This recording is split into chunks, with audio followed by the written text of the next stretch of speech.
गावी हिच्या बहिणीचं लग्न ठरल्याचा निरोप आला आणि बायकोने अगोदर मला स्वयंपाकात परिपूर्ण करून घेतलं आणि मोलकरणीला भर पगारी सुट्टी देऊन घरी राहायला सांगितलं. कारण ती 8 दिवस अगोदर माहेरी जाणार होती. आणि जाताना मला तिने सांगितलं, हे बघा, तुम्हाला कपड्यांमधलं काही कळत नाही, कोणत्या वेळी कोणते कपडे घालायचे याचं तर अजिबातच तुम्हाला ज्ञान नाही. त्याच्यामुळे तुमचे कपडे घेऊन मी पुढे जाणार आहे. फक्त तुम्ही लग्नाच्या दिवशी गाडी पकडायची आणि माझ्या माहेरी यायचं. आता आता तिच्या जाण्याचा आनंद एवढा झाला होता, मी तिला हो म्हणून टाकलं. आणि बघता बघता दिवस संपत चालले आणि सासरवडीला जायचा दिवस उजाडला. संध्याकाळचं लग्न होतं. मी लग्न घरी पोचलो तेव्हा हळद लावण्याचा कार्यक्रम सुरू होता. नवऱ्या मुलीला हळद लावून झालेली होती.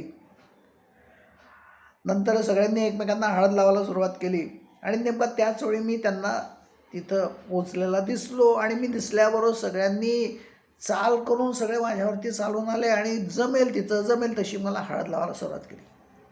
त्या गोंधळात एकाने तर एक बादलीभर पाणी माझ्या डोक्यावर आणून टाकलं. त्यामुळे मी जेजुरीच्या खंडोबासारखा एकदम पिवळा धम्मक दिसायला लागलो.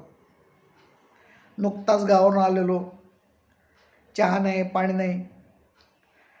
आणि आल्या आल्या हा गोंधळ झाला. अंगावरच्या कपड्यानिशी ओला चिंब झालेला मी बायकोला केविलवाण्या आवाजात हाका मारायला लागलो, अगे मला अंग पुसायला टावेल दे ना, माझे कपडे दे. आलेच असं म्हणून ती जी गेली ती बराच वेळ बाहेर आलीच नाही.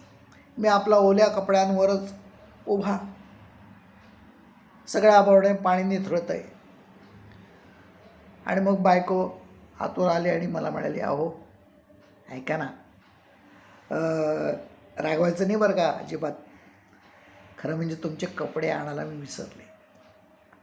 क्षणभर ती काय बोलते हेच मला कळे ना. आणि जेव्हा कळलं तेव्हा डोळ्यासमोर काजवे चमकायला लागले. अगं मी काय करू? काय काळजी करता तुम्ही, थोडा वेळ तर धीर धरा. आत्ता दुकानं उघडतील, आपण मार्केटमध्ये जाऊन तुमच्या मापाचे कपडे घेऊन येऊ. बायकोच्या डोक्यामध्ये आयडियांची कमी नसते. तेवढ्यात तिचा भाऊ बाहेर आला आणि म्हणाला, ताई आज मार्केट बंद आहे. अरे बापरे, असं काय करता? मग आपण असं करूया ना, माझ्या भावाचे कपडे नवीनच आहे, तुम्ही घाला. पुन्हा माझ्या डोळ्यासमोर काजवे चमकले. तिचा भाऊ आणि मी, दोघांमध्ये जमीन अस्मानाचा फरक. पण तिला मात्र त्याने त्याचे कपडे वापरायला दिले याचाच मोठा अभिमान. कसे बसे मी ते जेव्हा कपडे घातले तेव्हा शेतातल्या बुजगावण्यासारखा दिसत होतो. हिच्या मनाने मात्र ते थोडीशी किंचित ढगळ वाटत होते. अहो त्याची पॅन्ट एवढी ढिल्ली होती की वरतून बेल्ट लावल्यानंतर सुद्धा घसरून पडायची. तेव्हा मला अधूनमधून दोन्ही हाताने ती वरती उचलून घ्यावी लागत होती. आता अशा कपड्यांमध्ये मी बाहेर गेलो आणि हिच्या भावाला लग्नामध्ये वरातीत मला घेऊन नाचण्याचा उत्साह आला. दोन्ही हाताने पॅन्ट वर करत करत मी कसा नाच केला ते मलाच माझं माहिती.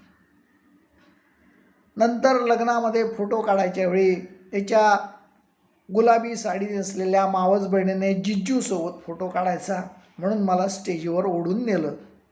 आणि त्याचवेळी नेमकी पॅन्ट खाली घसराला, मी ती वर ओढाला, फोटोग्राफरने क्लिक कराला.